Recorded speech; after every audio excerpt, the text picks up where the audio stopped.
നമ്മൾ KCB supply cut ചെയ്ത് കഴിഞ്ഞാൽ മെയിൻ സ്വിച്ച് ഓഫ് ആക്കി കഴിഞ്ഞാൽ പിന്നീട് ചെയ്യുന്നത് ഇൻവെർട്ടർ സപ്ലൈ കട്ട് ചെയ്യാന്നുള്ളതാണ്.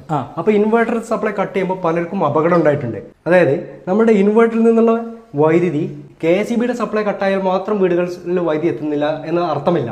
ഈ ബാറ്ററിയിൽ നിന്നുള്ള വൈദ്യുതി ഇൻവെർട്ടർ വഴി ഈ പ്ലഗിലേക്ക് തിരിച്ചു വന്ന് നമ്മുടെ വീടുകളിലൊക്കെ തന്നെ വൈദ്യുതി എത്തും. KCB സപ്ലൈ മാത്രമല്ലല്ലോ.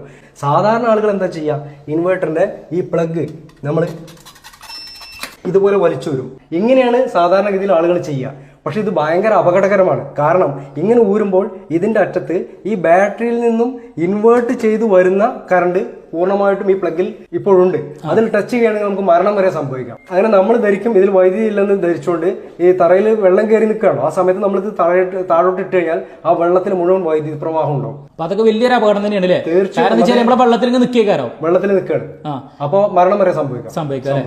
അപ്പൊ നമ്മൾ എങ്ങനെ കറക്റ്റ് നമ്മൾ എങ്ങനെ ചെയ്തു കൊടുക്കേണ്ടത്? അതായത് ഇൻവെർട്ടറിന്റെ ക്യാബിനിന്റെ മുകളിൽ ഒരു സ്വിച്ച് ഉണ്ട്. ഇതുപോലെ റെഡ് സിഗ്നൽ കണ്ടില്ലേ, ഇത് കട്ടാവണം. ഇപ്പൊ ഈ ബാറ്ററിയിൽ നിന്നുള്ള ബാറ്ററി കറണ്ട് ഇതുവഴി നമ്മളുടെ ലൈനിലേക്ക് എത്തില്ല, വീടിനുള്ളിലേക്ക് എത്തില്ല. ആ ഒരു കണ്ടീഷനിൽ മാത്രം നമ്മൾ ഈ പ്ലഗ് വലിച്ചു ഊരാവും. അതല്ലാതെ നമ്മൾ വലിച്ച് ഊരിക്കഴിഞ്ഞാൽ ആ പ്ലഗിൽ ബാറ്ററി എന്നുള്ള കറണ്ട് റിട്ടേൺ വരികയും അത് നമ്മളുടെ അപകടത്തിന് കാരണമാവുകയും ചെയ്യും. ഇതാണ് ഇൻവെർട്ടർ കൈകാര്യം ചെയ്യുമ്പോൾ ഏറ്റവും അധികം ശ്രദ്ധിക്കേണ്ട